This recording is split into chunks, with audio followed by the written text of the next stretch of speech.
This is the Unregistered podcast, and I'm Thaddeus Russell.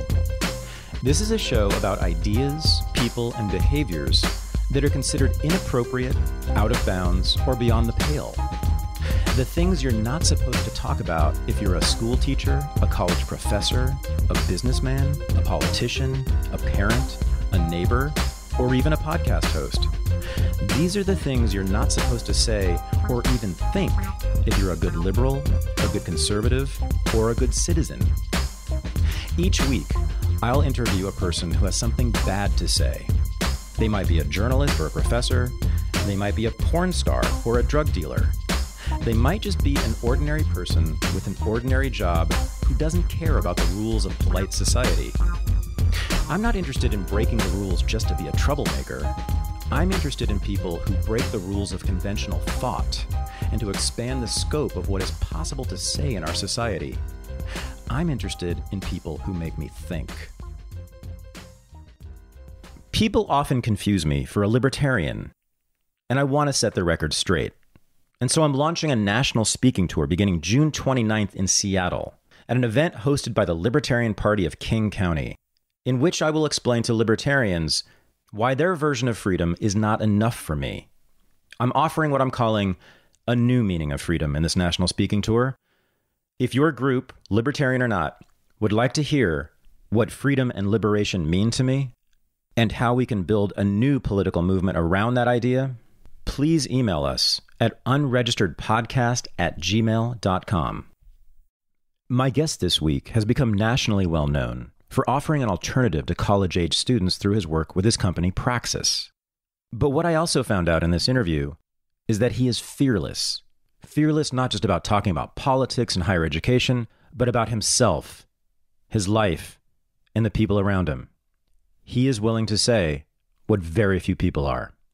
In short, he's the perfect unregistered guest. This is my interview with Isaac Morehouse.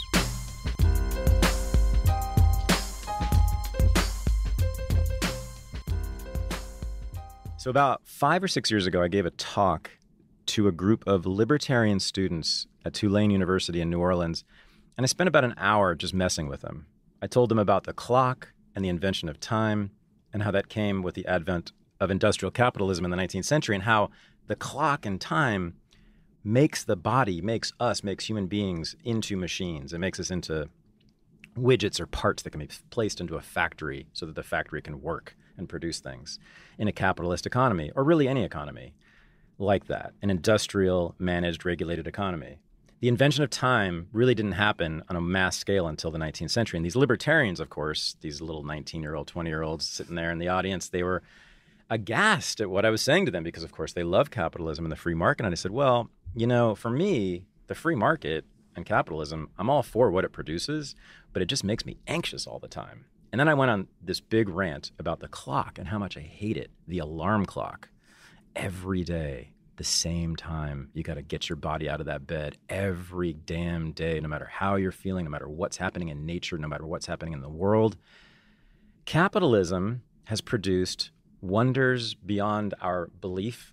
I am so grateful for what we have from what it's produced, but it makes me a nervous wreck.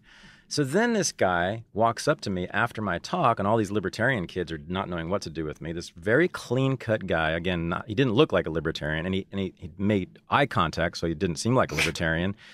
And he was dressed like most people are, so this can't be a libertarian guy. He walks up and says, "Hi, I'm Isaac Morehouse, and I really liked your talk." And I was like, "No, you didn't. You couldn't have, because you're one of these people, and because you have some startup where you teach people how to be workers for corporations, this thing called Praxis." And nonetheless, we became friends. And within a few minutes, we were laughing really hard. And Isaac became one of my favorite people. And he was he was the first person to encourage me to pursue podcasting and especially Renegade University. That was many years ago. I don't know if you remember that conversation we had. Yeah, that was many years ago. You were the first one to encourage me and inspire me. And I want to say, here we are in San Francisco. You've moved here from Charleston. I'm traveling up and down the West Coast doing various things, and we finally rendezvoused in person. So Isaac is very much unlike me in a lot of ways, and in some ways he's like me. But let's first talk about that moment. I'm still curious about why you liked me, because I was sitting there trashing everything you're about, wasn't I? No, so it was great. It was truly great. And by the way, nothing on earth gets me more excited than seeing people starting to pursue any kind of entrepreneurship. And like, the thing in life that I love the most is helping people awaken to the fact that that's a possibility for them. Yeah. And just giving them a little nudge. And so like, when you said that, the idea of you going out there and doing this thing, like, oh my gosh, that gets me hyped up. So I'll never forget that conference, because I think I had read a review of Renegade History in Reason maybe a couple years before that conference. And I loved the review. Or it was Reason or somewhere, some libertarian writer. And they were kind of like, hey, Thaddeus, he's not a libertarian guy, but like, he gets a lot of stuff right that a lot of people miss in the sort of typical Whig theory of history, whatever. Really worth reading. So I picked up your book, I read it, and I loved it. And when I heard your talk, which is like, yeah, man, I think the surface level interpretation would be working hard sucks and getting up and being on time and selling out to the man, and we should all be lazy and smoke pot. And there are some branches. There is even a group that goes to some of these conferences that has like a website like Abolish Work. I don't even know what that means, and that sounds super boring to me. But it kind of like you could interpret it with that vibe. But that's not what I heard. What I heard was a message that I think is severely lacking among libertarians, certainly among conservatives, and just among like sort of liberals in the broader sense of the term liberal, which is Adam Smith. That's what I heard. I heard Adam Smith in your talk. What? Because when you hear stuff like, are we good enough for liberty? We need to be people of character so that we can have freedom and deserve it. And like, everybody needs to behave in this puritanical, moral, upright way in order for liberty to exist. And I don't believe that. I believe in the invisible hand. I believe the most base, simplistic, self-interested, whether good or bad, moral, amoral, immoral impulses can exist in a free society and not destroy it and not destroy us. I don't think people need to be saints. In fact, I think the less saintly people are, the more necessary and viable freedom is, because what's going to happen is those people are going to, if you have an environment where you have a monopoly on power, the worst people are going to seize it, right? And so it's a check against that. And so when I hear you saying, the world isn't run by good intentions, the world is run, and in many instances, progress and freedom are advanced by really common base instincts. A lot of the fights for freedom and speech, certainly, and all these other, areas of culture and expression, were not won by some high-minded person writing a pamphlet. They were won by a bunch of people who wanted to get drunk more often. And when I'm like, I love this, because there's just something in there that really appeals to me. I would always rather appeal to self-interest and who people already are than trying to say, well, everything I believe about the world only works if every human being becomes a better person than they are today. Right. And so I love that. But I also had this question, and I told you, like, on a society-wide level, I agree with you. Like, this whole force everybody to be some puritanical widget, it's terrible. It's the opposite of everything I'm for. On an individual level, on a private level, I don't want to hire anybody who hates alarm clocks. That's what we're getting at here. Right? And I'm like, and I remember you said to me, you go, oh, sure, you're an entrepreneur, and people who run companies and whatever, yeah, they want those traits. And like, that's fine. I guess somebody, has to have them, but I just hate those traits. And I really loved it. I mean, like, Renegade History is just a great book. Great book. And your whole thesis of realizing it's not the high-minded virtue signal-y stuff. It's not the great men and their great pamphlets that move history forward. It's somebody who's hungry and wants something to eat. It's somebody who wants to chill out and have a beer. Right. So let's talk a little bit about my behavior recently. So I mean, just in showing up to this office with the equipment I was supposed to have. So this is why you showed up late. Hold on, let's do it all right. Yeah, Okay, so okay. yesterday we were supposed to do this interview, and I decided it was a good idea to take the communist BART Yep. into San Francisco, which meant that I was 35 minutes late, which meant we didn't have enough time to do the interview, which meant we just had to cancel it and go have burgers, which was fine. Now we're back here. I showed up again, and of course I forgot the interface for my podcast recording, so you had to go scramble to get an interface for me. So I said to you when I walked in yesterday, 35 minutes late, I said, is this what you tell your Praxis students to do in their first, when they show up to the job, to show up late? And you're like, oh, yeah, of course. See, but this is the problem, Isaac. Like, you have to tell your people to have an alarm clock. Because they got to go to their job, right? They have to have an alarm clock, no? No, Okay. I don't tell my people anything. Yeah, you do. I explain cause and effect and costs. Right. And let's use this case as a great example. Right. The cost to you of being late for meeting with me for this podcast, which is something I think is fun, I look forward to. It'll be beneficial for me because you have a big audience and we're already friends. You have a high level of skill. You're valued in the market. The cost of you to being late for that is pretty low. Like, what's the worst that's going to happen, right? Well, maybe I'll be a little grumpy. Well, or I want you to something. like me. I want to be friends with but you. But it's a fairly low cost, and you can easily make up for that by being like, "Sorry, let's go grab a," right?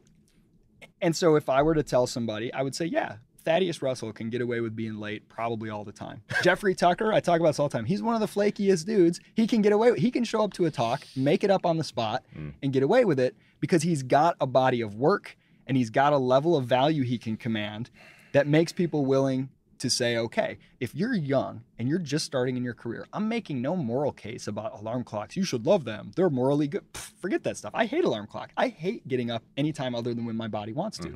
And for phases of my life, I have said it's worth the cost of forcing myself to get up because the cost of sleeping in is way higher. Yeah. Okay. And ultimately, I want more freedom for myself. And the way to do that is to realize, okay, when I'm young and I have no skill, if I show up before everyone else to the office every day, I will earn social capital that will enable me to open up more freedom and skill and more schedule flexibility and learn more things faster. So it's going to be worth that temporary sacrifice. Yeah.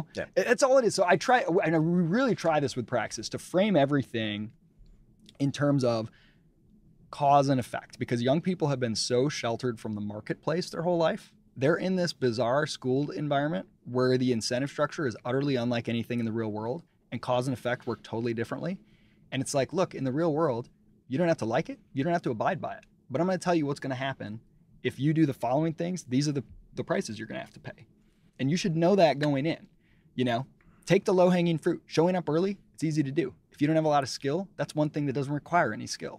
You might as well do that so you earn a little credit. Right. Work is a means to an end. Absolutely. Punctuality is a means to an end. It's not a moral good in itself. Absolutely. Okay, we're good then. Yeah. Now you did understand my talk, it turns out. I totally understood your talk. I just wondered how, because you were like all put together and like, you looked clean cut. You looked like a guy who took the time to trim his beard and shower. And I wondered how someone who ripped on the idea of like personal, responsibility and alarm clock so much can get by obviously having some stuff together. And here was my theory, and I think I'm right on this, is that you probably feel way more pressure and push yourself way more to be responsible than the average responsible person, which is part of the reason you hate it so much, because you have this internal that you haven't made your peace with responsibility. You need it to do some of the things you want to do, but you wish you didn't. And so like, as much as you rip on it, you probably practice it more than almost anybody.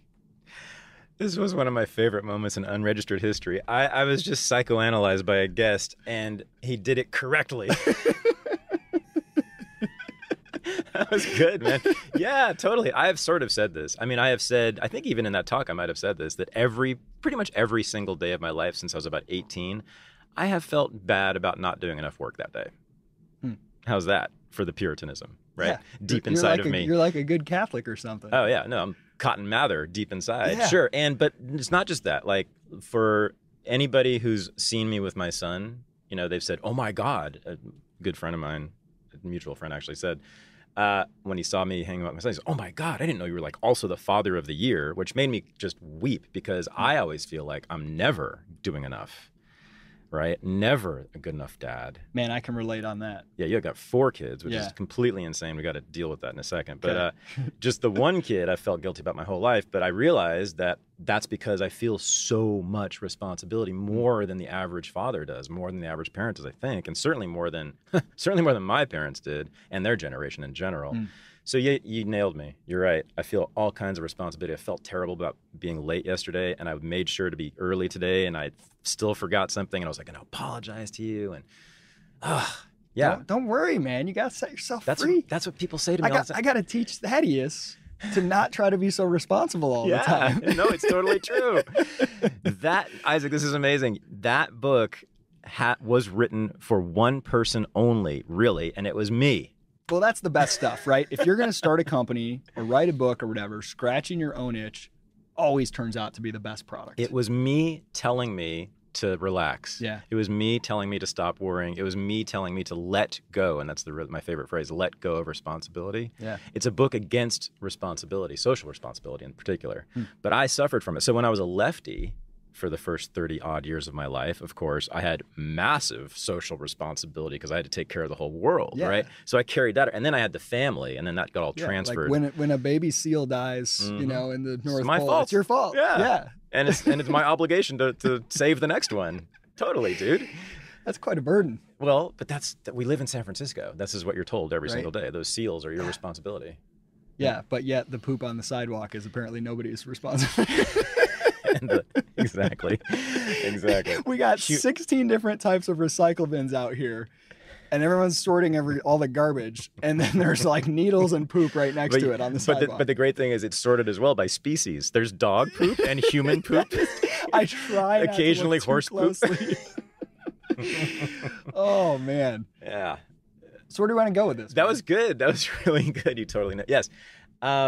That is exactly why I am so good at critiquing it. You're also right, because I know that stuff. And I have said this before. I've said this about the Puritan work ethic, but you were right. It extends to like all the spheres of my life in a way. Work, family, all of it. Success, status, you know, but also just I feel responsible for people. I take responsibility for people. Like with the Acapulco thing and Lily Forrester and all that stuff. I mean, I took responsibility for her. I am glad I did. I don't regret it at all. And she has proven to be well worth that. Yeah. But you know, that could have gone wrong. It was an instinct inside of me, and I saw it at the moment. And I actually said it to a group I was talking to right after it happened. I said, I can see in myself a bit of a patriarchal imperialist, right? I went down and saved this girl, and you know, but I've tried not to make her into myself and let her be free. But I could see that in myself, that savior complex, that savior instinct, which is really bad. This is where the sort of Randian idea, if properly interpreted, which I think a lot of like Randroids, I don't know if I would say improperly interpret, because Rand herself seemed like on a personal level she was kind of crazy, but like the core idea is so freeing, because there is a lot of truth to the fact that the altruistic impulse is very dangerous. It is like a set of handcuffs that can make you a slave. Because if you accept the notion that you owe anybody anything, all of a sudden you are a slave. In a very subtle way, even if it's to nothing else but your own feeling of expectation and obligation. And it sounds so cold to say that you have to embrace the idea for true freedom that you owe nothing anyone and no one owes you anything. It sounds so cold, like you're some isolated. But what happens if you actually are able to do that, and nobody fully is, but the more you are, you become more helpful to those around you.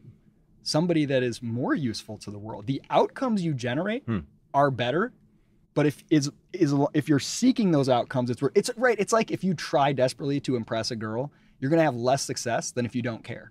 But if you're like, well, I'm going to not care, that way girls will like me. It doesn't work. You have to truly not care. And so realizing I don't do any of this because I have to, because I have an obligation, sets you free to do it because it's meaningful to you. And you're going to do it better that way anyway, you know? And like, just that switch is such a powerful thing. And so I think it comes off to people as super callous. If you're like, you know, I got to stop being altruistic. I got to stop feeling like I have to save the world. forget if people think it's callous. The result is way better. And it's way better than the moral busybodies who tyrannize everybody trying to be altruists, you know? I have never met a happy and friendly Marxist.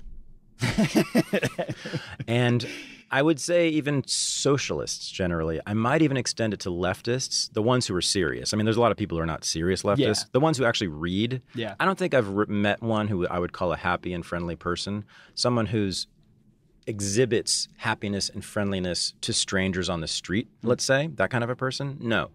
They overwhelmingly are a depressive, grumpy bunch, and they know this themselves. They talk about it. And when I was in the left, that's what I hated, and that's why I left the left. Yeah. But my theory about that was that they are so busy worrying about everyone other than themselves and those people they know that they don't have the energy or time to actually put some happiness and friendliness into their actual own personal world. So this is why I stopped following the news maybe 10, 15 years ago. Do you know who the president now? Do you know about that? Did you follow that part? I mean, like, I'm on Twitter, so I see stuff secondhand. I don't follow any politicians directly. I refuse to publicly say politicians by name. When you say you don't read the news, like, what does that mean? Well, back in the day, people used to actually read the news. Now it's all mediated anyway. But like, say about 15 years ago, because I went into politics. That's where I was like, oh, I'm going to make the world free. I guess you got to go into politics.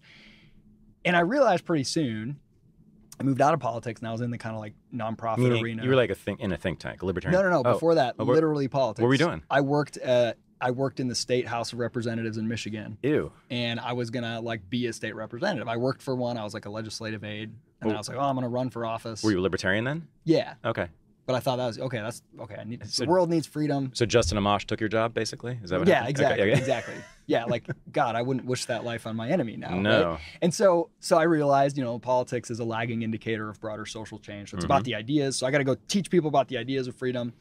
Over time, I realized that beliefs are shaped more by experiences than by arguments, which is what led me to kind of entrepreneurship. But the realization regarding the news and politics in general was, okay, here I am advocating for freedom, and yet I'm unfree. I can turn on the TV news or read the newspaper, and whoever wrote that article chose, out of all the millions of things happening in the world, to report on this one particular thing that they decided was newsworthy. I am basically giving them the power to dictate my mood for the day.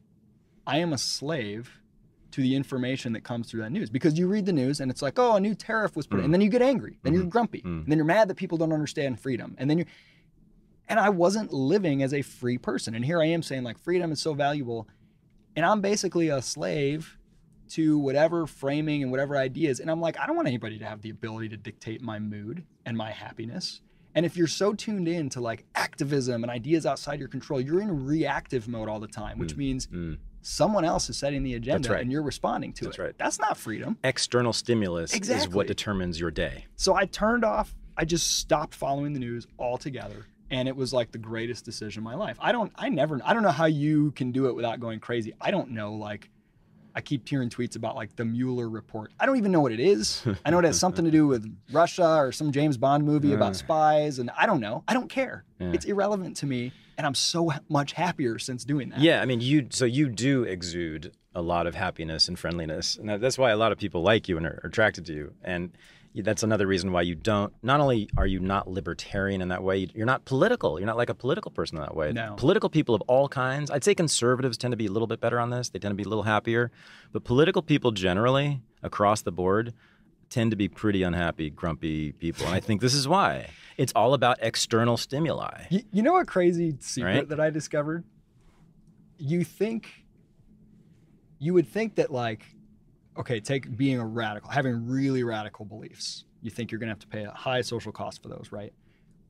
Here's the thing. If your beliefs are at all within the mainstream understanding of the political spectrum, whatever they are, moderate, liberal, conservative, libertarian, you're going to pay a higher social cost for that than if your beliefs are so radical they don't fit on the spectrum at all. So when I used to self-identify as a libertarian and I would talk about policy positions and whatever, I would get way more, like saying that, let's say, the income tax should be moved to a flat tax or something, way higher social cost than saying, I don't believe government should exist. It's unbelievable. People when I'm like, yeah, I'm an anarchist. I mean, I just don't really believe in the use of force if at all possible. And people don't even know where to place it. So you don't really suffer for it socially. Well, you don't get shamed. You don't get punished really, but you also don't get a job. It doesn't benefit you. Yeah. Like you can build an audience saying I'm pro or anti, whatever, the Green New Deal, or I'm pro or anti this or that specific law.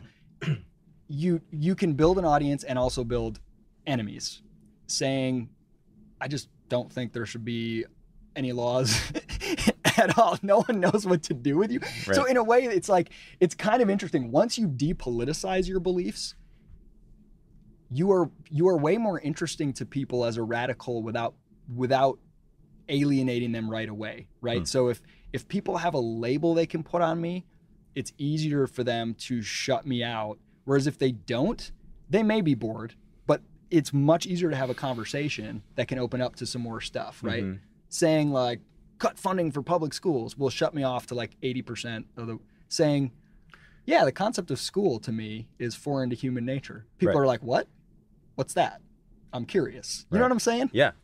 So with Praxis, what do you call them? What do you call it? It's not students. What do you call them? Participants. Praxis participants. You don't say, you should go work because it's good, or you should go work to get a good job. You say, here's the costs of being late, and here are the potential benefits of not being late, whatever. And you can decide for yourself. Now, the thing is that for that to be effective or meaningful, that requires another question to be answered first. And this is the question that I would ask my students when I was teaching in regular colleges and universities for 20 years. And every single time they would look at me like a herd of deer caught in headlights because they had no way, they had no apparatus to answer it. And the question was, what do you want? Once you answer that question sufficiently for yourself, it's just a question of strategy about how to get it. There's no moral question involved. There's nothing. It's just there's the quickest point from how to get from point A to point B, the quickest line. Yeah. And that's it. So I think everyone should be asking that question of themselves, and that's an individualist question. And that's why I think all my students at those left liberal colleges from left liberal families couldn't answer it, because that's what you're not supposed to answer or even ask. You're supposed to ask, what do other people need and want? Whether you're a lefty or a Christian or even a Muslim in some cases, right? But that the dominant ideologies of our world require that we put the self last and we put others first, which creates psychoses, neuroses, violence, alcoholism, you name it. That is absolutely where it all begins. So the mission statement of Praxis, as well as the new company Crash, is to help people discover and do what makes them come alive. And that's probably the hardest thing in all of life, and it's a continual process, right? Like I'm always asking and re-asking, what do I want, and trying to discover it. And so what we try to advise, because I found this for myself, for young people especially, is that might be too much pressure, especially because you've been conditioned to never ask that, to say, what do you want? That's really hard to figure out, and without bullshitting yourself, because it's very easy to bullshit yourself. So if you could start from the opposite end and say, okay, what do you not want? And let's start there. What are the things that you know you hate that make you feel dead inside? Okay. And if you don't have experience with something, don't list it. Don't imagine that you hate accounting if you know nothing about it, right? The things that genuinely you know, because you've tried them or you know enough about them, you do not want to ever do that or you'll feel dead inside. Now make a list of all those. And what's funny is those are often the very things that people are doing right now. I know I feel dead inside when I'm in college all day or when I'm working at this law firm. But that's the thing I'm doing. Right. You know? And meanwhile, I'm not going after things that I don't know I may like them because, well, there's no guarantee I may not like them. And it's like, well, you're doing something that you're guaranteed to not like right now.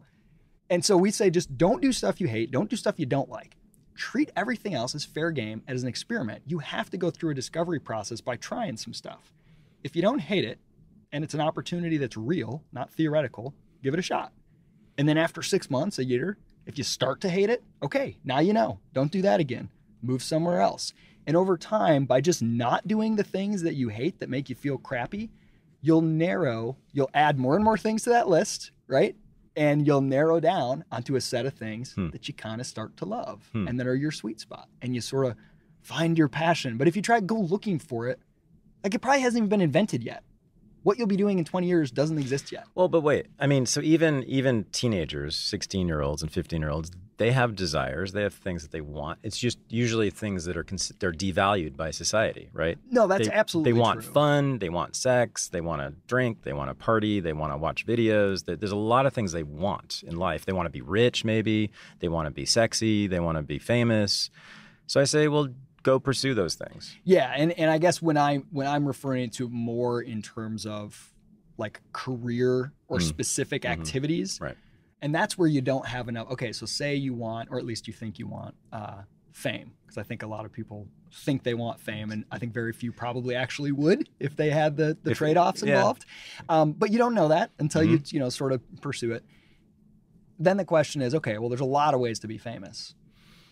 Which one do I want? And people feel this pressure to like pick the one true calling. And that's what I'm like, unless you know, and it's very rare. Some people know from very young age, I know for a fact that I want to be an actor or a doctor, and they don't deviate. I think that's pretty rare. I think more often, even people who think that as a kid, they end up 20 years later afraid to quit on what their 8-year-old self thought they should do. Even though they've changed, because they feel like that would be failing or selling out or whatever. But I think for most people, they don't know the specific case that's going to take. I mean, people will give you an example. People will come to, people would apply to Praxis and be like, well, I'm interested in hospitality. Do you have anything for that? And I'm like, you're 18. What do you mean by hospitality? But they like read in a course catalog somewhere, and they have this schooled sort of tracked mind. You got to like pick a major. Well, that one sounds unscary to me. Accounting sounds scary. Biology sounds scary. I mean, that's what I did. Public relations. I don't know what that is, but it sounds squishy and ill-defined, so it doesn't scare me. It doesn't put me in a box that I know I don't like. I see. And so then you fixate on this, and they'll be like, well, if you don't have anything in hospitality, I don't know if this would be a good... And I'm like, look, what does that mean? You want to work the front desk at a hotel? You want to work at a ski resort? I don't understand. Hospitality could be anything. How about you just list for me the stuff that you know you suck at? Math, data analytics, coding, blah, blah, blah. And then tell me some general things that you kind of think you're okay at. Talking, writing, whatever. Okay, great. Everything that doesn't fit in the stuff that sucks bucket, you should look at as worth trying out. And then you'll see, you could find out in 2 years that there's a whole industry you never even knew existed that you love, may or may not have anything to do with hospitality. If there's some opportunity that you think is hospitality, great, take it. But if you're telling me you're going to say no to a real opportunity because you have this theoretical idea of something called hospitality that may or may not exist, you're going to be stuck for a long time trying to find that, So it's kind of like taking the pressure off and seeing it as a chiseling process of removing the stuff that's not a fit rather than, identifying the perfect thing. But I feel like I'm repeating. I like it. No, and this is one of the reasons I called you a few months ago and said, Isaac, can you please take my son? And we'll see about that. But I trust you, and I've heard you talk so much, and I think you have such a good just way of thinking about these things and way of handling people in these transitions in their lives and young people. I taught one of your courses. I taught one of your classes, and your participants are awesome. I mean, it was like, what was it, 20 or 30 people? Yeah. And they were just really into it, really happy, really friendly, really smart, and just enjoyed being there. Even before I started talking, they were happy to be there, which is not the case in most colleges and universities. They were happy when the camera was turned on. I saw smiling faces. Normally, when I would walk in, before that, they knew I was dazzling Thaddeus Russell. They would just be, this sea of like sadness sitting in those chairs in those lecture halls, right?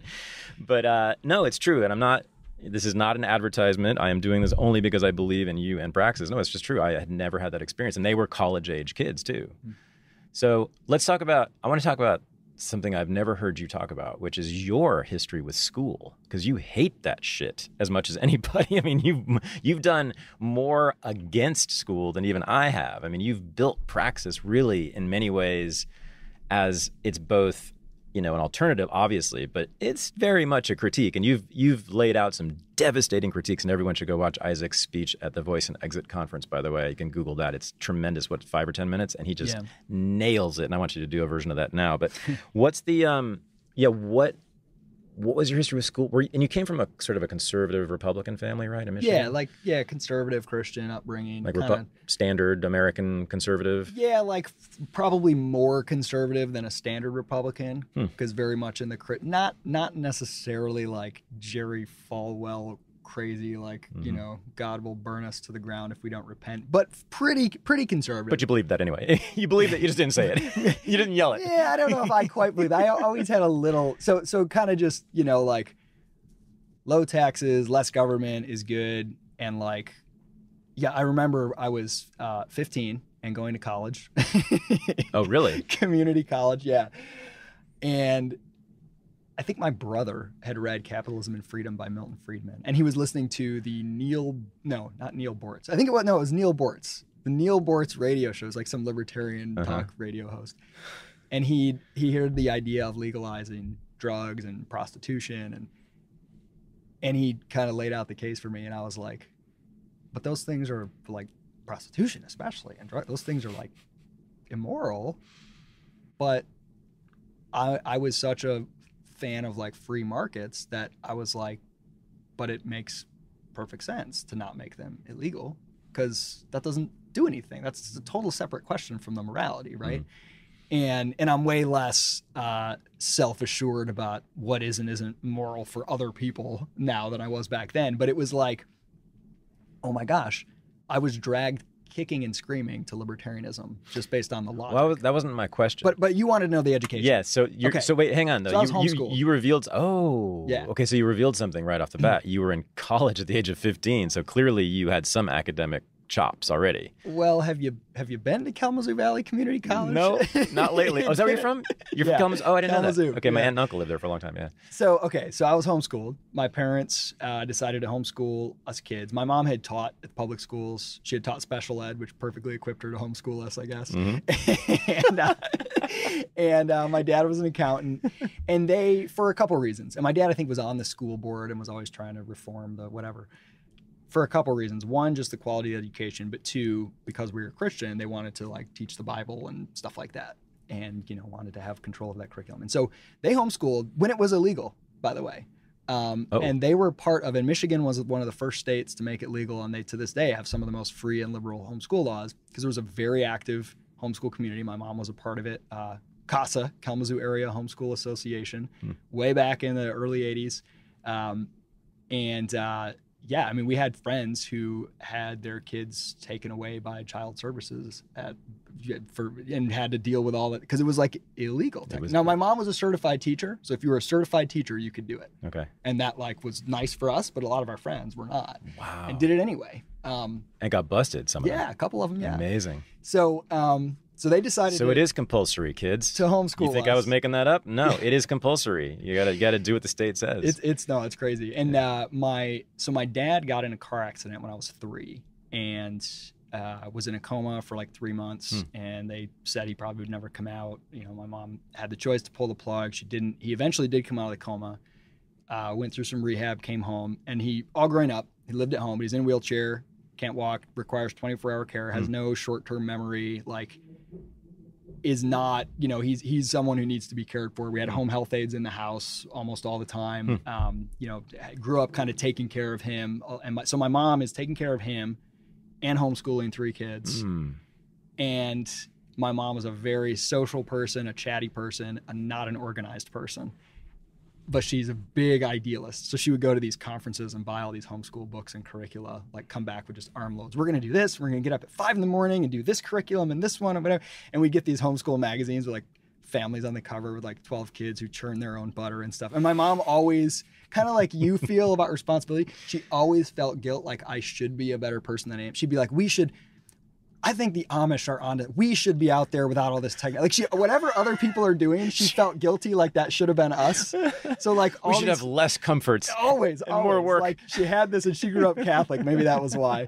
But so by necessity, we were very, very independent. So my mom always had these big goals, but someone would call on the phone. This was back when people would just call each other unscheduled, pre-cell phone days and all that. She'd get on the phone, and she was very chatty. She'd be on the phone for like a couple of hours talking to her friends sometimes, or whatever, various people from church. And so my brother and I would sneak upstairs and play Legos. And Legos are loud when you like dig through a bucket of, so we would have to like pull them out one at a time so that she went, because then she'd hear us and she'd yell, boys, come down and do your school. We'd come back down. Another phone call would come in. We'd run back up, right? We were essentially unschooled because we had very little. Now we had some homeschool classes. We had a homeschool basketball team, and we had plenty of social life. Mm-hmm. We had more social life than we could. People would be like, oh, you're homeschooled. Aren't you worried about your social life? And I'd always think like the people who would ask me that, their kids were like the most awkward, incapable of talking to adults. And I'm like, I'm sitting here having a conversation with you like an adult, and you're asking if I have a social life. I'm totally floored that you were homeschooled because you're so socially adept. Yeah, that was That's one what sets thing you apart. We did a lot of household chores, and we had socialized a ton. But the structure, curriculum was almost non-existent, and my mom always felt guilty about that. And I always used to think, well, like, I'm glad because I don't like doing a bunch of math homework and stuff, but I'm like, I must be like kind of stupid out there, and I'm probably going to struggle, whatever. And I'll never forget. I decided when I was 14, my brother and sister both were out of the house all the time because they had their license then. They were working. And so I was at home and I was like bored. I took homeschool classes one day a week, but a couple of my friends had gone to this small private school to join the basketball team because it was a better basketball team. And I was like, all right, I'm going to do that too. So it's like, like most private schools, it just models itself after a public school, same, bells and whistles and all that stuff. So I go and I take the assessment test, and I had no idea. I didn't know what grade I was. I never knew what grade I was in. I didn't know what I was supposed to know in any subject, any of that stuff. Wow. So I go take the assessment test, and I was 14, and they're like, well, you could be, your age would make you a freshman, but you could be a junior if you wanted to based on your results. And I was like, oh, I'm smart. Or else everyone else is dumb, which is a conclusion that I've started to come to. The bar is just really low. So anyway, I went in, I did my sophomore year of high school at this private school, and I played soccer and basketball and had fun. But it was like, well, it interferes with I want to work and make money. And I was used to working since I was 10 in paid jobs. Okay. So I hardly had any working hours available because I'm always sitting in these classrooms. I never took any homework home with me. I would just do it right in the class. It was like, you just do all this silly stuff. Everybody's on the same schedule, even though we have dramatically different skills, interests, and learning styles and abilities. It just felt like being cattle. Like you're literally a horrible sounding prison bell goes, and you switch classes. And everyone just thinks this is normal. They got these little cells, these little lockers with their stuff in it. You have to ask permission to go to the bathroom. Like, it was just dehumanizing. I mean, I had fun of the social element, but I just thought, why does everyone think this is normal? I'd look around and be like, aren't these kids like, almost everyone in my class could have gone way faster, at least in certain areas. Oh, yeah. Right? Some of them were struggling to get through an English class or a math class, but brilliant at some other thing. Yep. But everybody's tracked on the same 5 subjects in the same pace. And I remember just being like, this is ridiculous. So I decided to leave. And I remember when I told I was in I had a choir class because I love music and I was singing and stuff. And I told the guy who was like the choir director, who's like a good, cool guy, who was like a kind of I guess a mentor at the time. But I said, yeah, I'm going to leave. I'm going to community college next year. And he's like, but Isaac. And I think I was running around in the parking lot in the rain, like during a break. And I came in and I told him that before class. And he goes, you're just like this little kid. You're like a barefoot boy running in the rain. You're not ready for college. And that pissed me off so much. To this day, I carry that like a chip on my shoulder. Like I turned him into an enemy. He's not an enemy. He's a nice guy. He meant well.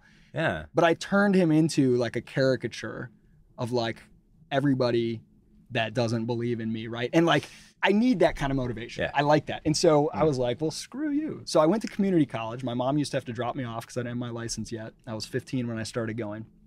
And so I would take classes 2 days a week. I would cram classes in from like 8 to 4 p.m. And then the other 3 days a week, I would work as many hours as I could work. So I was working 40 plus hours a week, taking 18 to 20 credit hours, usually most semesters, and just went to community college for 2 years, transferred to Western Michigan University, did 2 years there, same setup, 2 days a week, classes crammed in, just went through as fast as I could, got a political science and philosophy because they were the classes I hated the least. And graduated when I was 19 with a bachelor's degree. No debt, I paid my way through. And my mom helped with a little bit. And the whole time I was there, I was like, this is so stupid. Like, I'm paying all this money and getting like these parking tickets all the time. They're trying to sell me $200 textbooks that are just ridiculous. Everybody's sleeping in class. The professors don't want to be in class. The students don't want to be in class. The TAs don't want to be in class. Nobody wants to be there. with rare exception. Out of all the classes I took in 4 years, there were probably 2 that were enjoyed by both the professor and the students. That's about right. Yeah. Yep. And those were taught by a guy who only taught 1 class a semester for fun, and he ran a business otherwise. And he was this wild, crazy capitalist fanboy guy. Meanwhile, I love ideas. I love the liberal arts. I would stay up till 2 a.m. talking philosophy with my buddies. Like I would go, it's not that I'm like, oh, I just want to like work and do business. I don't like ideas. Like not at all. I'm an ideas person. I never thought of myself as an entrepreneur. I was like, I'm in it for the intellectual stuff. And it just felt really stupid. And I kind of stumbled into what you would call the signaling theory of education now, that like I kept trying to figure out, why am I here? Why do I feel like I have to be here? Everyone in my life tells me you have to get a degree. And everybody seems to say you got to have one for a job. But why do employers ask for one? It doesn't make any sense to me, because no one's learning anything here. And I was running around running this small business for this guy, like driving all over the state of Michigan, learning so much stuff on the job, installing telecommunication cables, learning to deal with customers, whatever. And making good money for it, turning around and paying this money to sit in some stupid class on like Communications 101 where somebody like puts up slides of, Marconi climbing a radio tower and tells the history of radio while everybody sleeps. Just crazy, stupid stuff, And so I thought, okay, well, what it really is this one bullet on your resume. And it's a bullet that says, this signifies that I'm likely to be at least as good as everybody else that has this same bullet. That's pretty much it. That's what I was buying. Yep. I wasn't buying the knowledge, because I could have sat in for classes for free if I wanted that. I lived in Kalamazoo. I could have gone to any sit-in. No professor says, right. Are you registered? I won't let you sit in my class. Yeah, we don't check IDs. Yeah, if you ask a professor to go out to lunch, they're not going to be like, are you a student? They'll be like, someone's interested in me and my ideas, exactly. right? Yep. And so I'm like, okay, I'm here to buy that one bullet point on a resume. And I thought, okay, well, employers, they're sifting through a sea of information, and they're looking for quick indicators. They're not looking for indicators that tell them who to hire, because no one's going to hire you based on that bullet point. They're only looking for indicators to tell them which 80% of the resumes can I ignore. And if you have a bullet point that's better than 80% of the resumes, you get in the, I won't ignore this one, I'll give it a longer look pile. That's it. And I thought, well, what else could you build that would be a better bullet point that would put you in that pile that won't get you called? Everyone's out here trying to buy that degree, hoping that will not get them called from the. It's like, man, that's a losing arms race. It's this like status game of who can buy the better and better third-party credential to not get removed from the first cut of the interview pool. And you spend years doing it, and then by the time, say you even get to the interview based on your third-party credential, but you don't have any skills, well, then what are you going to do, right? Like, So I thought, man, this is ridiculous. So I had this idea, and I put together a PowerPoint and all this stuff way back then for like, I call it like education revolution. I want to create like and I remember I would walk around this building in downtown Kalamazoo and like visualize buying this building and turning it into like a college that didn't separate the commercial working world from the real world. And I was like 18 at the time. Wow. So I had the same kinds of visions, not for that particular content, but I used to drive. I've told you about Point Reyes. I told you to take your family to Point Reyes. So when you drive from San Francisco to Point Reyes, you go through West Marin. This is beautiful rolling pasture country over there. And I just thought it was always the perfect place for a little college. And I always thought, because by that point, every college I'd been around, I sucked. And I realized it was all a sham. And most teachers sucked and the students didn't care. But I was like, I'm going to have my little place over here in this little cow pasture in West Marin. And we're going to have, I didn't have it fully fleshed out in my mind. But that fantasy has been there since I was about 18 years old, 19 years old. And it's really never left, and it still animates me in what I'm doing now with Renegade University. In fact, just the other day, I was saying to someone, hey, I know it's impossible, but I'd one day love to have, an RU campus over in West Marin. We just need a few zillion dollars. But dude, I'm telling you, that's so funny, because I had I didn't have it all fleshed out, but it was like, and I think now, looking back, it was still too similar to college compared to what I've built and want to build. Yeah, me now. too. Same with my vision. But it was like, it was limited by what I knew, but I knew I wanted something different. And I would just envision it. I walk, it was the Park Trade Center building, this old factory building. And my imagination was so limited that the biggest thought I had was, building it in Kalamazoo, Michigan, right? Like I just didn't have enough You didn't know exposure better. to the world. Yeah, and I didn't even have, I almost felt sheepish even imagining that. Like, well, who am I? Who can, like being unwilling to admit that I wanted something big and I was willing to go after it. Letting myself dream. I was, was limited. But anyway, I had that seed, didn't know what to do with it. Talked to my brother about it. He was a very entrepreneurial guy. And was like, I don't know, I guess I would need to raise a bunch of money. I don't really understand, I don't know what to do, blah, blah, blah. So I kind of just shelved it. And I went about for the next 10 years of my career, basically trying to spread freedom, because I had become convinced that lack of freedom is the greatest source of pain in the world. You mean economically, spread libertarianism, right? More or less, but I actually have always the libertarian ideology of freedom. Well, it took that form for a while, but I've always felt it's broader than that. To me, I want to live free and help others do the same in every sense of the word. Mm-hmm. So like for some people, freedom might be freedom from alcoholism, or freedom from the perpetual need to please their parents, or freedom in all of its form. For many people, it's truly freedom from laws, physical oppression, all kinds of things. But to me, it's like almost more of a spiritual, the sense of freedom in almost a spiritual way. Like, what does it mean to be free? And it has so many elements to it. And the whole spectrum of freedom has always motivated me. And so when I used to do these like humanitarian mission trips, and that's when I realized giving people food and teaching them English and all that, it makes me feel good and it's fun, but it doesn't help them in any real systematic way.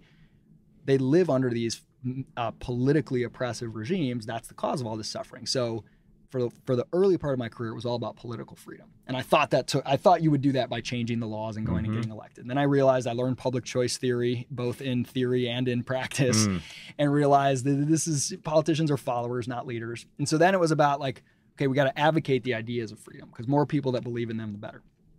And at some point along that journey, I started to have this realization. I started to talk to all these entrepreneurs. I started to notice in the world, like, okay, you can have the Cato Institute write white papers about the economic inefficiency and deadweight loss of taxi cartels, or the immorality of, monopoly provision of services. And they've been doing that for decades. And no one gives a shit. Taxi cartels are still here. Or you could invent Uber and be like, hey, take Uber. What's Uber? Oh, it makes my life better. And then what happens when the government tries to enforce the taxi cartel? The people rise up and say, don't take Uber from me. And what you did was you changed their beliefs without changing their conscious ideas necessarily. Right. You change it through experience. Yeah. And so I thought, what good is it telling people, oh, school is terrible and whatever, oh, college isn't necessary? Because even if people believe that it's unnecessary, or even if people believe that it's evil and inefficient, if they think it's the only way, they'll still do it. Right? Most people don't think government is morally good. Most people don't think government is efficient. They only obey laws because they think if they didn't, we'd all be in a Hobbesian jungle where we'd all kill each other. They think it's necessary. And the only way to show someone that something isn't necessary is to provide the alternative. You can't just theorize about it. Be like, imagine a world where you had an alternative. Well, they're like, but I don't. Okay, let me create one. So I was like, I gotta create an experience that lets people live in a more free way. And the way that I knew best, and I had the skill set for, and the way that I was most familiar with and was a passion of mine since my own college days, was to start with that experience when people are transitioning from childhood to adulthood, and they feel so unfree in terms of, I've got to choose a career track and do this study and go into debt and meet my parents' expectations and become a decent member of society and blah, blah, blah. And it's that college moment where it's like, this is what you have to do to be a responsible adult. Become saddled with debt, waste a bunch of time, blah, blah, blah. And so I'm like, if I can strip away that one thing and say, what if you didn't have to do that? What if you could go out and do something and treat this more like an exploration process, and the process of transitioning into a self-sustaining individual who can earn enough money to live and do all these things and find work that's meaningful to you? If that process didn't look like this conveyor belt from school to factory, what would that be like? And I can't base it on ideology and try to appeal to people who are, willing to read a treatise. I got to just create results. Say, look, you can get a better job that's more fun, faster, and cheaper. And if I can do that, that's where it begins. And that's where the idea for Praxis came. It literally came as this very rare moment that I've had in my life. I've had a few of them, was walking on a beach and I saw the word Praxis floating over the horizon in my mind's eye. Oh my God. And the whole business model flooded in my mind like in an instant. Like, oh my gosh. And it was all these pieces from that way back before, 10 years prior, when I was walking around the building in Kalamazoo and envisioning this college. All the experiences and things I'd accumulated over the intervening 10 years in my career and life and intellectual journey, it all like coalesced, like, that's it. But it took 10 years for that initial vision of something different than college to turn into something that made sense. And I just jumped in my car, drove home, sat down for like 2 hours, sweating, furiously typing out like 15-page, what essentially was a business plan, and sat back and took a breath. And I was like, I've had a lot of ideas before, but this one feels different. I have to do this one. And so that's kind of where Praxis started. Damn. That was 6 years ago. 6 years ago. Yeah. And now you guys are expanding. You have this new company, Crash. You told me about your revenue. I won't repeat it, but it's record year, right? You're doing better than ever. It's just doing great. It's phenomenal. And you've inspired other people to do similar things, like me. But I want to go back to this moment. It keeps ringing in my head, and I'm not going to let it go. Isaac as a 15-year-old child running through the rain. What? So it's funny that was the chip on. You took that as a slight or a diss, and you used it as motivation to push yourself through college, the worst thing possible, right? But forget about that part. What did he see in you, do you think? You were a child running through the rain? You were taking care of... Okay, let me back up the context here, right? So you're 15. You at that point, are you the oldest of the siblings? I'm the youngest. Ah, okay. Yeah. I'm the one who gets away with murder. I see. Now it's making sense. Right? Okay. Because your oldest sibling, I'm assuming, had a lot of responsibility with your dad. Yep. Yeah. Yep. I'm sure you all did. But... We all did, and she definitely did the most. And then my brother, the middle, I think he's very much a peacemaker and someone who wants to make sure everybody else is okay. I'm totally narcissistic. I totally am like he would be. Well, no, you're not. But, well, I mean, obviously not. I'm way less. I'm not naturally very empathetic compared to my brother. He's very much like, I would say mean things to my mom or get in a fight. He was always trying to make peace. Yeah. He'd be worried about the fallout, but also he cares, right? Yeah. And I think he took on some of the burden of being kind of a father figure to me. And he really was. I didn't have a dad in any normal sense. But I always got, and by the time I was old enough to drive or whatever else my mom had been through, my sister and my brother, I could just do whatever I wanted. My mom trusted me, and I wasn't doing any crazy stuff at all. I've never been like into parties and drugs and whatever.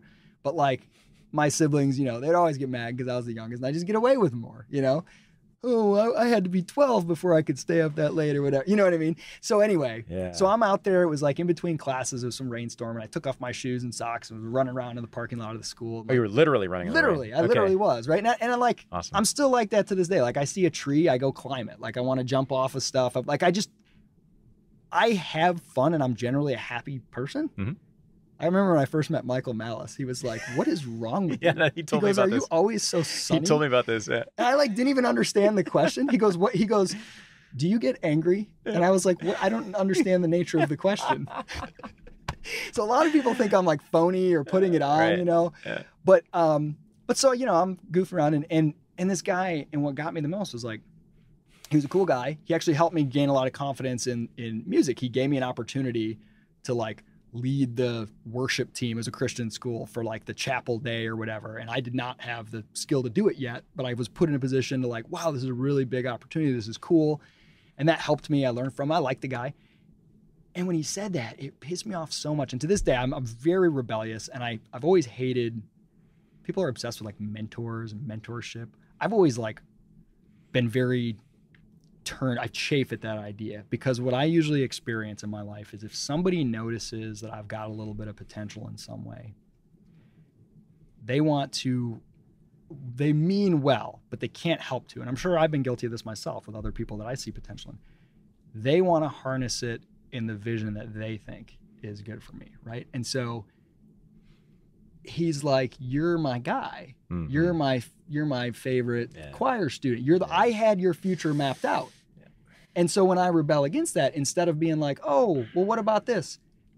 that the tendency is to insult the person and say, you're making a mistake. You can't handle that. It's like, you can't live without me, right? That's how I interpret it. Now, I don't think he meant it that way, but I am so sensitive to any bit of unfreedom. Being manipulated will not stand with me. If I sense the smallest bit, I overreact in the extreme. If someone tries to tell me, no, you need to do this, it's for your own good. Even if they're right, I can't hear it. I get so ticked off. I'm like, I'm going to show you. No one controls me. No one pulls me around by good intentions and guilt trips. Like, don't use that shit with me. Don't guilt me. I will act out of freedom. If you appeal to my self-interest and you make a case that you think doing this is better than doing this, and you tell me why I'll like it more, I'll listen. And I'll choose the one if I think you're right. But if you try to appeal to a sense of guilt or obligation, why would you be disloyal to your school? Or why would you're not ready, you're not good enough. You're trying to make me question myself. And like, I just chafe against that.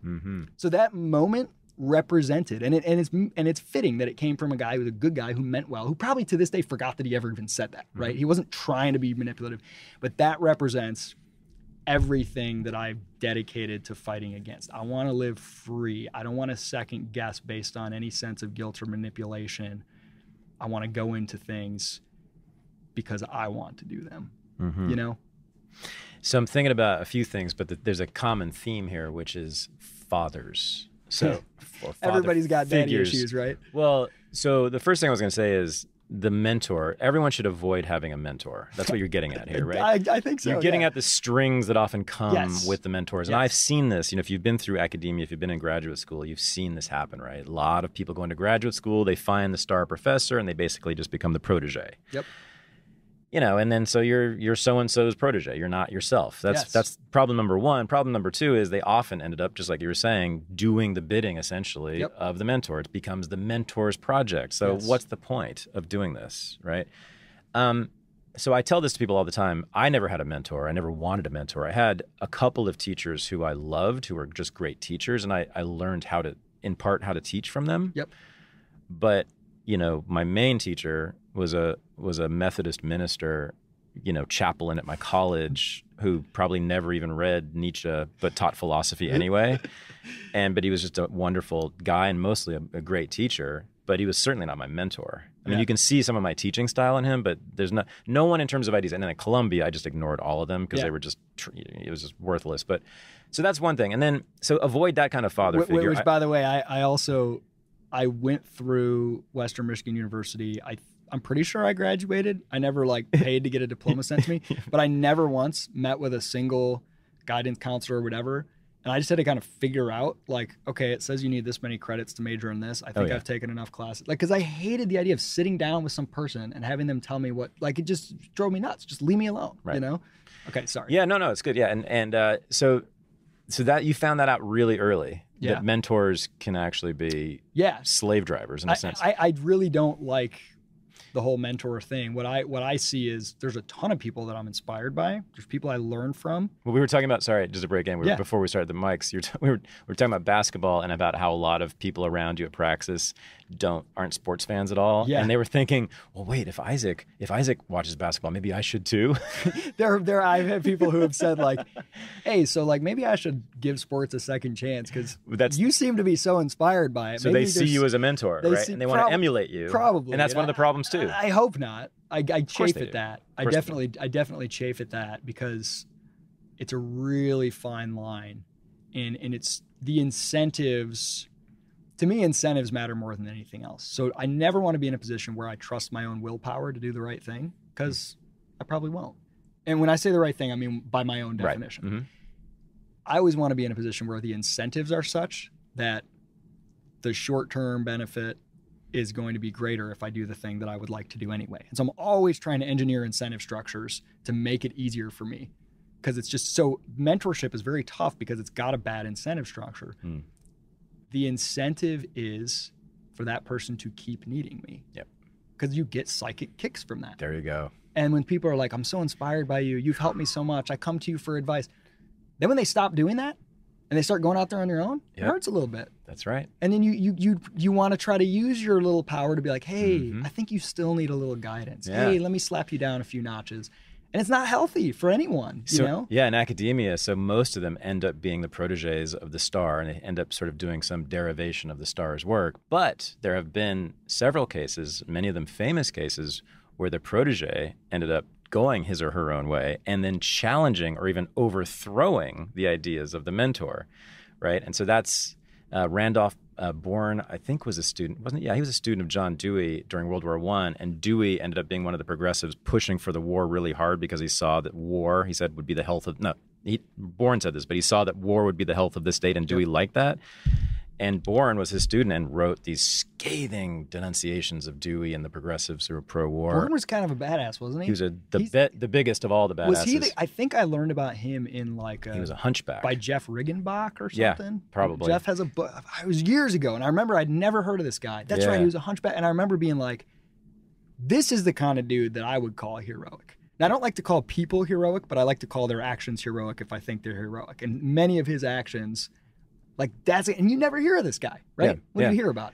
Presidents and bullshit like Antiwar.com, their institute is called the Randolph Bourne Institute. That's right. That's where I came across the history. But he's famous. I mean, all historians who do this stuff know him, even people on Dewey's side. But there was this great debate between Bourne and Dewey about this. But Bourne was, or I should say, Dewey was Bourne's mentor at Columbia, in fact. And then Bourne just overthrew him entirely. But he was the only one of all those progressives who were saying progressivism is imperialism, and imperialism is statism, and statism is going to get all these things like prohibition and putting women in prison for selling sex and all the rest of it. That's what the progressives want, is a regimented society. But that's neither here nor there. I was getting at father figures, and Dewey was the great father figure of the entire progressive movement, and Bourne was the one protege who said, "Fuck you, Dad." Now, I have this thing with my son where he feels responsible for me, and he feels responsible for especially my mental health, I think, or my happiness, right? Okay. Or he feels bad when I'm not happy, or he's worried that I'm not happy, right? He takes on that obligation, and it kills me, and it's not good, and he's way too old to be doing it now anyway. And I had the same thing with my dad until I was about 30, and then I just managed to throw it away. But I didn't know about your dad until just now. And when you described that and about how the kids were basically, and I guess your entire childhood, right? You were in the father figure position in a sense with him, I guess, to some extent. You were taking, you all had to take care. We were taking care of him, yeah. And so I'm just curious about how that went down. I imagine it was probably a deeper issue for your older siblings. Yes, but since I was 3. But maybe you could see it and have some better analysis of it from outside. Yeah, that's something I'm really curious about that. I've revisited that more and more recently and tried to think through, the implications of the way I was raised. Because growing up, I never thought of myself as abnormal in any way. And even to the point where like I would see somebody in a wheelchair and I'd be like, oh man, I wonder if that'd be like, that'd be hard. And I'd be like, wait a minute, my dad's in a wheelchair, right? Like I didn't consciously think I live with a handicapped dad. Isn't that amazing? Dad. Wasn't that amazing what the mind can do? It's just amazing. It was just very normal. And only over time, there have been some instances, especially since starting Praxis. I mean, the entrepreneurial journey will just kick your ass. And it's psychological and emotional more than anything else, right? Like, up and down financially or whatever, product problem, none of that is really that big of a deal, but it's the way, the toll. Oh yeah. And there've been a few times during the Praxis journey where I remember I just broke down in an airport one time. I was on a trip for business and I just started crying uncontrollably. And I just kept thinking, I wish I could call my dad right now. And I wish I had a dad to just talk to about this. And my dad, he was an accountant and he was starting his own accounting practice when he got in the accident. So like it was a little bit entrepreneurial, but I don't know. I don't have any idea. I might've hated him. We might not have gotten along. Who knows, right? But like, and occasionally I've had moments where just out of nowhere, like my brother and I were really into baseball. We always played baseball. And like all the other kids had their dads that could coach the team. Like my dad couldn't even come to the games. And if he did, he wouldn't even recognize us or know what was going on most of the time, And like there were moments in my life where I've realized, oh shit, like I got some scars, I got some wounds. And I'm not trying to over dramatize it because I actually had a really great life. But there's definitely stuff there. And I think about it more now when I look at my siblings. My brother is a phenomenally successful entrepreneur with an amazing company. My sister's absolutely amazing. She's got 12 kids. Oh my God. And homeschools them all. She couldn't get enough responsibility, apparently. And you wouldn't know because she's like trendy and funny and socially adjusted. She's not like some homely Amish you know what I mean? Like she needs a TV show. Incredible. She needs like one of those shows, you know, like the Morehouse is amazing. Yeah. Okay. So I think being really independent by necessity and having to do a lot of running the household, you know, helping with the chores and all that kind of stuff, definitely had some upside. And not having the expectations of a father to live up to probably had some upside. Mm-hmm. Now, I don't know what my dad would have been like, but I know my mom never, ever put any pressure on me to be or do anything. The closest that could ever come was she'd be like, you boys should take a small engine repair class, like so you can learn how to fix the lawnmower. And we'd just laugh at her, be like, oh, who cares? Why do we need to learn that? And she'd, you know, whatever. She didn't really. And in some ways, my mom kind of had to play the father figure, the mother figure, but in other ways, she was like a peer as well. So like I was very good at arguing. And my mom, to her credit, at the time, I think she thought it was the wrong thing to do parenting wise, but to her credit, I could reason with her. If she would say, you need to do this, this, and this, these are your chores. I'd be like, well, it doesn't make sense to do this here. How about I do it there? And I would make this long, prolonged, logical argument, or I thought it was logical. And I could win, usually, which I actually think was a great skill to learn. Like, sure, how to be persuasive on how to negotiate. Yep. And the fact that my mom wasn't just like, just because I said so. She certainly did that sometimes, but you could negotiate with her. Like, I knew that if I really put my all into it, I could win any argument. And I actually think that was kind of good. And so, but my mom never put any pressure. Like, she never said, you have to go to college, you have to do this, she just was like, yeah, whatever you do, like, I'll support you, have good character, work hard. But, you know, whatever. Like, I never had any sense that she was like plotting my career future and thought I needed to do this or that. Never. And she was the only member of her 6-member family that did college. Some of them, I don't know if some of them didn't finish high school, but like she came from kind of a very, very sort of working class kind of family, just all kind of in the trades, plumbers and electricians and stuff. And so for her, it was like, be a hard worker and don't be a bad person was really what she cared the most about. She's never been a status seeker. And so I never had the pressure that most kids have. And my dad's family was much more status seeking. Always wanted to be a part of the country club. All of his siblings have multiple degrees. So it's possible he would have been that way. And it's possible that growing up without that presence there, I kind of was free from that experience. And so whenever I encountered it from a self-appointed mentor who tried to take me under their wing or whatever, I would chafe against it. Like, don't put your status expectations on me. I'm not your, protege. So I don't know. I mean, that's maybe me spinning it into some great thing or whatever, but like there's something there that I think was real. That was a real benefit to me. And I try really hard. It's so hard. Fatherhood is brutal. All I wanted to be when I was a kid was a father. I used to want to have like 100 kids and like I love kids, always have. Yeah. And I always wanted to be a dad. Probably had something to do with not having a dad to do the baseball games and stuff. Yeah. Get married real young. Have our first kid right away, which was a surprise to us. So I'm 21. I have a son, and it's like, cool. It's the greatest thing ever. And I feel pretty good about most areas of my life. I fail, but it doesn't bother me that much.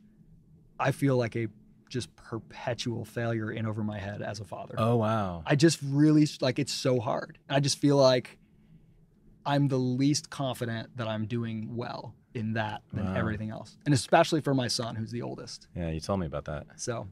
Wow, man. I didn't know that part. I knew you had 4 kids, which blows me away. And 1 or 2 is adopted? Is that right? One's adopted. One's adopted. Yeah. So you, by choice, you added to 3.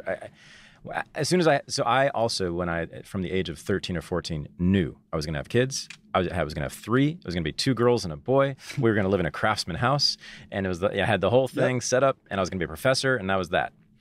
And as soon as we had 1 kid, I mean, I love my son to pieces, but I immediately hated parenting, the obligation of it. I said, my line has always been very clear and consistent since the day he was born. I love my son and I hate parenting. Now, I also immediately decided 1 was enough. But you didn't. You kept going. So you keep talking about how you were the youngest and narcissistic and carefree. But oh no, it turns out actually you wanted 100 kids when you were 15 years old. No, that was like when I was like 4. I was like, I want to have 100 kids. I've always loved kids. And then you went and had 4 kids. And I'm sorry, but you are at Praxis, I am sure, at least a father, some kind of father figure to a lot of people there. I think even for your colleagues there, if not at least an older brother figure. I refer to myself as daddy just to make them mad. But if you told them that, well, so here's the thing. So here's the thing. You know how that's Obama, gonna be like you know really how weird. Everybody loved Obama because he was like the cool dad, right? And everybody hates Trump because he's the uncool dad. Well, you made yourself into the cool dad. Yeah, you do. I don't think I'm a father figure to colleagues or customers at Praxis. I think maybe like a peer that maybe is respected and looked up to, I hope. But I don't think a father figure. I'm not warm and I'm not thoughtful. I'm not saying stuff I'm like not talking about how you are. I'm talking about what I'm imagining they will think. Yeah, I don't know. In some ways. It's but possible. but the way that but look, come on. My son doesn't even see me as a father Excuse me, figure. dude. Come on. Excuse me. You run a school, okay? You run a school, you have 4 kids, you adopted one and you wanted more. You have that you have a paternalism inside, which is a good thing. So kids for me, I have this like big sense of adventure. And I love taking risks and I love just doing crazy things. Like, let's go travel somewhere. Let's check something out. Like, what the heck? Let's just have a bunch of kids. It sounds fun. It sounds more fun and less lonely than a couple kids. God. And like, when I'm old, I'm going to be glad I have more kids. Like, let's just give it a shot. Who cares? Like, we don't know what we're getting into. Who cares? No one ever knows what they're getting into, right? Like, and I don't say that to be too callous, but like, if you wait till you're ready, you're never ready. That's kind of I'm very impetuous. I'm very action biased. Like, I'm not at all a perfectionist. And so it's like, why not? So we always thought, my wife and I, that we'd have maybe 3 kids, 4 kids, whatever. We weren't planning on it right away. We were actually going to go to Kenya and help start an orphanage with a friend of mine, we were just looking for some adventure to take care of people, or go run a resort up in Canada or whatever. We didn't know. Right. And I was 19 when we got married, 2 weeks away from being 20. And we did not think we were going to get pregnant, and I won't get into the details of why, but just didn't even think that it was a biological capability at the time. All of a sudden, we're pregnant. I think I was 20 when I found out. I was 21 when my son was born. And we're like, oh, okay, well, we're going to hold off on all those crazy adventure plans. We're going to have a kid. Well, I want our kids to be close in age so they can all play and stuff. Let's just get the chaos over with now. We'll still be young when they're older. Let's have like 4 or 5 kids right now. So we had my son. Got pregnant again right away, had a miscarriage. Couldn't get pregnant for 5 years. Tried everything. Everything short of like in vitro or whatever. And it was brutal. It was emotionally awful. Felt like we were never going to have another kid. Really didn't think we were. All of our friends were having 2 and 3 kids and all stuff. And like our kid, we're watching him get older as an only child. And this just like broke our hearts because we wanted a bunch of kids to play. It was very, very hard. Very hard. Hard on our marriage. Hard, just a tough time. And finally we were like, okay, we'd always been interested in adoption anyway. We're not going to have any more biological kids. That's fine. Let's adopt. So we went and adopted, and that happened way faster than we expected. It was like this crazy series of events, and we didn't even know if we were going to adopt this girl, and we get a call that this woman we'd met with who was pregnant that was looking at us as potential adoptive parents. She went into labor early. She wants you to adopt. Come to the hospital right now. We were on our way up to Michigan from D.C. where we lived at the time, in the middle of a snowpocalypse, they called it, a big snowstorm. Turned around in the middle of Virginia. What's that little town where you have to get off the highway? Breezewood, Pennsylvania. That's right. Some like boondoggle where you got to get off the highway and stop and get gas. And drove back through a blizzard, go there, get my daughter who's adopted. So now we've got, my son, 5 years later, an adopted daughter. And then 9 months after that, we got pregnant. Oh my God. Never thought we'd get pregnant again. So I had another daughter. So I got a 14-year-old son, 9-year-old daughter who's adopted, 7-year-old biological daughter. And then we didn't think we'd ever get pregnant again. And we didn't for 5 more years. And then all of a sudden got pregnant again. And now I have a 2-year-old. What's up with your bodies, man? What's going on there? Some weird clocks inside of there. I honestly think it's the hormonal issues. My wife just had like really irregular hormonal issues, whatever. And there's something, this is so true. They tell you this will happen. You hear a million stories of it. You don't believe it, but it happened with us. People who are trying and can't get pregnant, they adopt and then they get pregnant. Really? Like all the stress is gone. It gets harder and harder the more you build it up. We want to get pregnant so much. It's all this tension. And like all of a sudden you say, we're not getting pregnant, we're going to adopt. The maternal hormones kick in, and the stress is gone of trying to have a kid, and then you have a kid. So who knows? And then you have 4. And then you have 4 before you know. So 4 kids spread from age 2 to age 14. It's the opposite of like a well-planned family. And you feel like a failure at it, huh? Okay, not with my 3 younger kids, with my son who's 14. Now, we were really young, went into it without a clearly defined philosophy of what we wanted to be as parents. And I think this is probably how most people are. And I think this is how most people are with education as well. Especially when you're 21, though. We knew what we wanted with education. We knew we wanted to homeschool. We knew why.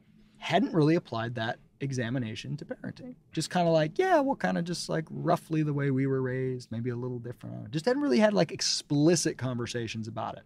My wife and I share like a similar approach and values. So it was like, and then nothing was working. First, we were trying to homeschool in a very structured way, reading lessons, all this stuff. My son just chafed at everything like that. Finally sort of came to unschooling, like literally just because it wasn't working to try to do all this structure. And then he just taught himself to read, and I was like, oh, okay, I guess this is okay. It works. And that's when I started to reinterpret my own past. I always just sort of accepted my mom's idea that like she failed as a homeschooler by not giving us a curriculum. I'm like, well, somehow I escaped. And then I started to be like, no, actually that was a benefit to me. I actually like the way I was raised. Exactly. I was unschooled, and I want my kids to have that same freedom. And so I sort of came into John Holt, John Taylor Gatto, Yvonne Illich, all the kind of stuff on education, which I had sort of instinctively known, but never really consciously thought about it until I had my own kids. And then it started to bleed into parenting and just realizing my wife and I just defaulted to a kind of arbitrary authority is the basis of decisions for parenting. It's just kind of how we were raised and didn't think about it. And then it's just like, I don't like this. I don't like that we're doing that. It doesn't make any sense. It's incongruent with my personal philosophy. And so, my son, bore the brunt of us learning the hard way how to get better and better as parents. And, I don't think we did it well early on. We've gotten better, but he's also just a very, very dynamic, strong personality. And like TK Coleman, my colleague, a good friend, always jokes, like he's my kryptonite. Like my son is the thing that can razz me more than anything else. And it's just really hard. I feel like I just don't know. I never know an alternative. Like I'll be like, I don't know if what I'm doing as a father for him is good.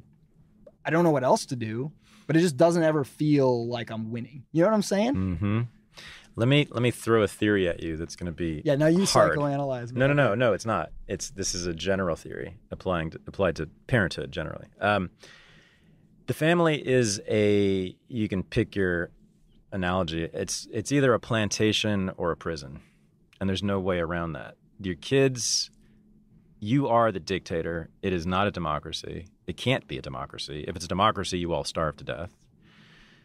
Your kids are not free in any sense that you would deem meaningful, right? They are under lock and key, your lock and key. They can't leave your house. Tonight they have to be in your house. And tomorrow they have to be in your house. And the next day. And they have to do what you tell them to do. And that's that. Now, that's just the fact of a family. I mean, I think there's no way getting around that. I think with extended families, like in other cultures where there's just, kids are raised by like the entire family or a neighborhood, I think it's much less like a plantation or prison. But the nuclear family in particular, the American version, it just is objectively, is it not? I think to a degree. Okay. Now, there's part of that I think is a result of the schooled, regimented society and political structure that we live in. So I would love my kids to just be able to run all over the neighborhood and get into mischief and do whatever they want all the time. Now, they do a lot. They can't do it while kids are in school. They can't do it Monday through Friday from 6 a.m. to 3 p.m. Because it is possible that someone calls the police. Like, that's the world we live in. That's right. They're truant. They would be truants. I would love it if my kids could wander in and out of places of business, my own and other people's, and learn, hey, what is this? What's a cash register? What are you doing in the bakery? What do you, where kids are around the real world. But we've structured current society is structured in such a way that I think the primary goal, all kinds of other labels are given to it, but the primary goal, and I get it because kids are annoying sometimes, is let's create a system where kids just stay the hell out of our way all the time. Yep. Shut them up, put them in boxes, compartmentalize them. Yep. I'm not exaggerating when I say this.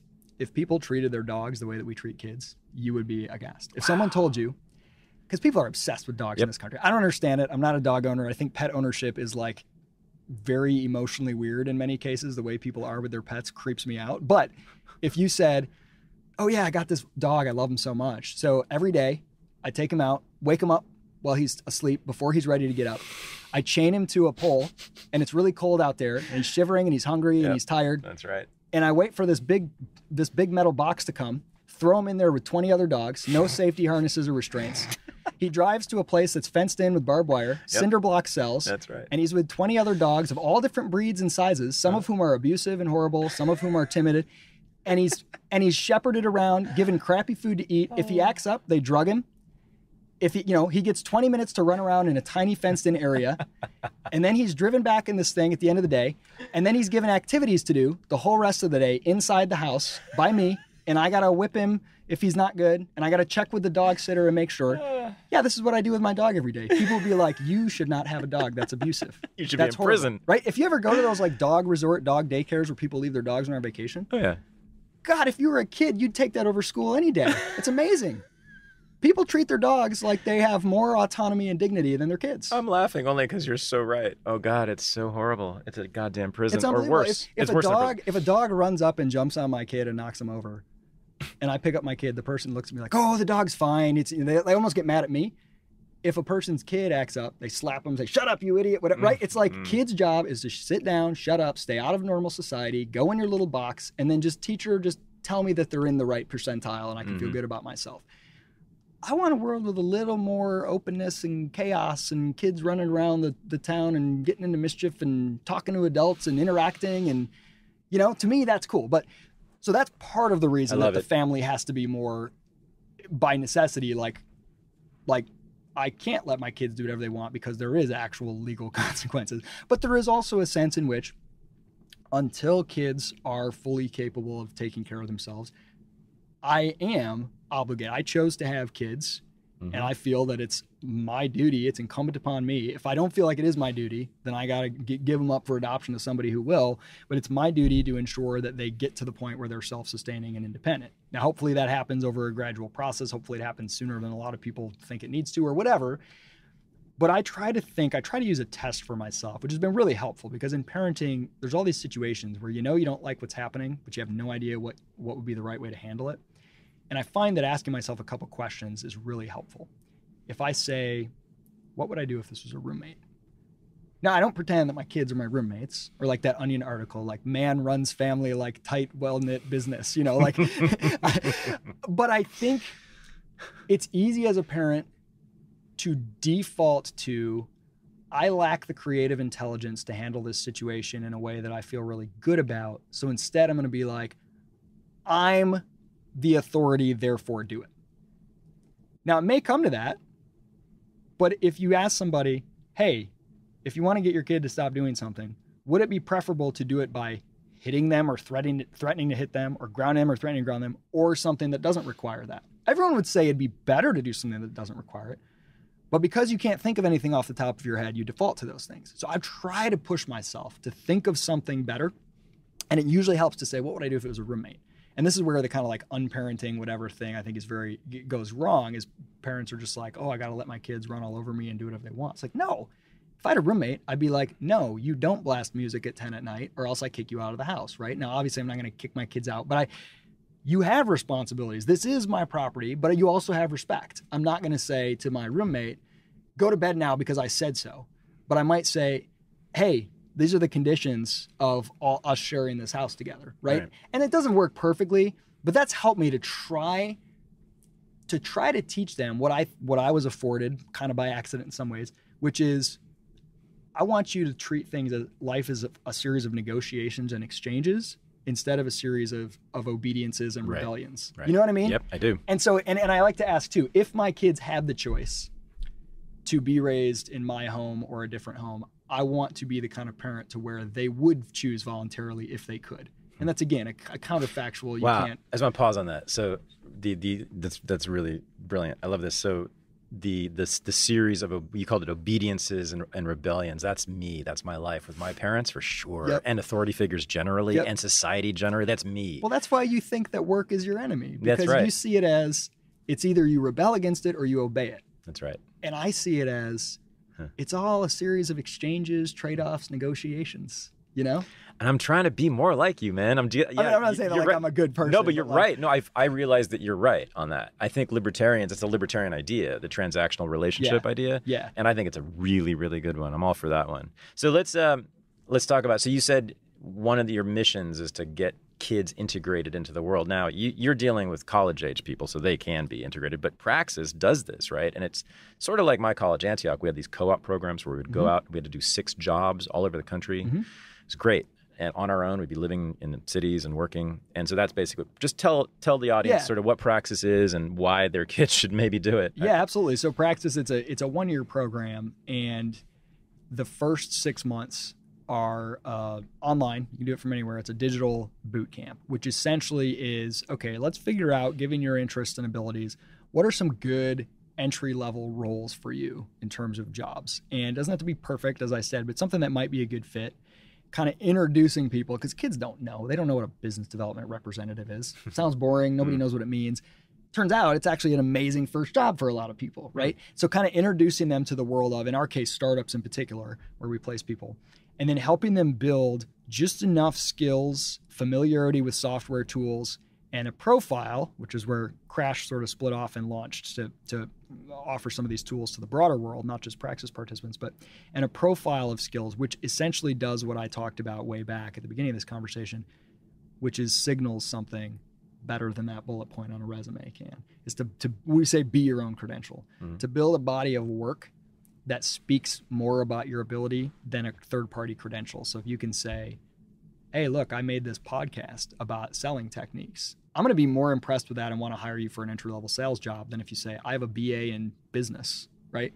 So they kind of build this body of work and learn some of these skills and identify some roles they're interested in the first 6 months. Then we place them with a startup where they're apprenticing, a paid apprenticeship for the next 6 months. And it's a real role. It's not like a coffee making internship. They're working in customer success or sales or marketing. Tends to be non-technical roles. That's what we specialize in. So not necessarily coders and things like that. And they have weekly workshops. They've got advisors with Praxis that they can do one-on-ones with a couple times a month, or if they need more than that. We've got sort of ongoing support curriculum resources for them to learn more skills and things. And so the program, what they pay in tuition is $12K. What they earn during the apprenticeship portion is $14K. So it pays for itself. The whole idea is 1 year, net cost of $0. At the end of the program, you walk away with a personal website, a digital body of work, 6 months experience at a startup, and 96% of our grads get a full-time offer at the end of the program. Average age is like 19 or 20. Almost none of them have degrees. They come out on average making $50K. By the time they're 24, where most people are when they graduate college, 23, 22, they've got 3, 4, 5 years experience in the market. They're making 60, 70, 80, 100K and no debt. And it's awesome. I mean, it's an awesome thing to do. It really is. God, I know. I've been following you for years. It is awesome. And I want my son to do it. He might not be ready for it. Well, and that's not everyone's ready for it. That's one of the biggest challenges too, is we get parents who will say, hey, I want my kid to do this.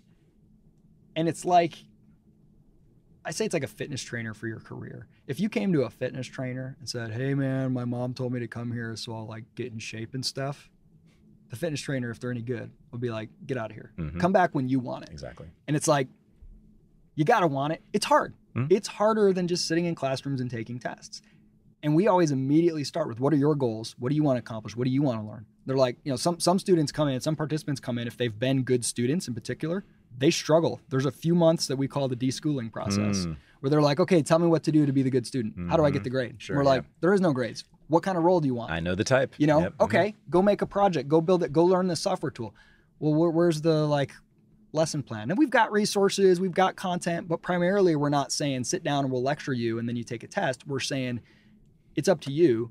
Get some goals, get some skills. Now, we're like a gym. We're going to say, here's the equipment, here's the resources. We got some stuff that can help you on a workout plan. But at the end of the day, first you have to have a goal. Do you want to bulk up? Do you want to run a marathon? Do you want to get fit? Do you want to make your biceps bigger? And then you got to be the one that does the working out. I can't get you a job. You don't buy a job from Praxis, right? I'm going to give you the tools to go out there and make this transition faster and easier than if you had to stumble through on your own is the idea. Right. And you're going to need a good alarm clock. That's depends, you know, it depends. It depends on what the employer values. Yeah, exactly. All right, man, this has been amazing. And I learned a bunch about you. I didn't know a lot of this stuff. And well, hopefully my life seems slightly less boring because like you're telling me about your life and you have this crazy rock star, amazingly interesting life. And I'm just like, you don't want it. Yeah. Never really did any wild stuff, you know, just here with kids and a comb over, you know. So do we want to tell them about the joint in Jamaica? Sure. Why okay, not? so, you know, No shame. Yesterday when I was too late to record the podcast with you, we went out to lunch and I was talking about what I was doing with RU and the School of Agorism and dealing with all these cannabis dealers. Now I'd been smoking cannabis for about a year now and how I loved it. And you said, what was the story? You went to Jamaica with your wife on vacation? So I've never done any drugs of any kind. Not because I have any moral. Astonishing. You never had smoked weed at all? No, never As smoked of weed. The age of what? 30 what? Yeah, like 31, 32. Yeah. Yeah, and I have no moral, no compunction with it. Like, and it should all be legal. So my wife and I are in Jamaica for our anniversary. I think it was like our 13th anniversary or something, 12th. And we're like, we should try weed. Hey. Like it's Jamaica, right? Now it's legal everywhere here or a lot of places. But, and like it was questionable, like we didn't know if it was okay or illegal there. We could tell some people, so we like this big like clandestine adventure. We like went to this neighborhood and this guy sold us some, and he just tried to sell me these buds, these plants. And I'm like, well, I don't know what to do with those. Can you like roll them up for me and sell me the joint? So we get 3 joints for $20. I have no idea if that's good or bad or whatever. And I don't know if it was quality. Who knows? I don't know anything about it. Except what I know from hip hop because I love hip hop music. So I'm trying to think through all the lyrics of these songs. Like what is I don't know what this is. Is this a spliff? Is this a blunt? Blunt? Yeah. Doobie? I don't know. So I literally Google how to smoke a joint. It's how to smoke a joint. And like, okay, we got to like figure out what this is. So we tried, and it didn't work. It didn't do anything. Now, I don't know if I was doing it wrong or what. That had no effect. And I was like, well, whatever. It's kind of a bummer. And now that I'm here in San Francisco this summer, and it's like I walk on the streets, all I know is that it kind of has like a stinky smell. It's kind of like, I like the smell of cigarettes, and I love cigars. I smoke cigars. But like weed, I'm kind of like, it just smells kind of dirty. Like it appeals to me less now that legalization has made weed way less interesting to me. Because it's like, it's just kind of like a smelly thing. And it's not like this forbidden fruit, you know? Yeah. So anyway, that was my ill-fated attempt to do drugs. I loved it. Googling how to smoke a joint. Well, I'll teach you many things, not just how to smoke a joint, Isaac. You'd hang out with me. You'd be a drug addict in no time. Pretty soon I'll be riding the BART, showing up late everywhere. No family, no job. That'll be you. Because you will not be keeping time anymore. Yep. You will have thrown away your alarm clock and just be smoking the weed. Man, thank you very much for this. And you are one of my favorite people, and I owe you a lot for what I've been doing lately because you've always been in my head encouraging me to go forward with this. And I hope you were right. I think you were right. Well, when you succeed, I'll take the credit. If you fail, absolutely. I'll say failure's just a part of it. Wasn't my fault. Totally. So, you know. That was in the contract we signed a long time ago. Cool, man. Thank you very much, Isaac. Absolutely. All right. This is the Unregistered Podcast, and I'm Thaddeus Russell. To support the show, go to unregisteredunderground.com and become a member. Thanks for listening.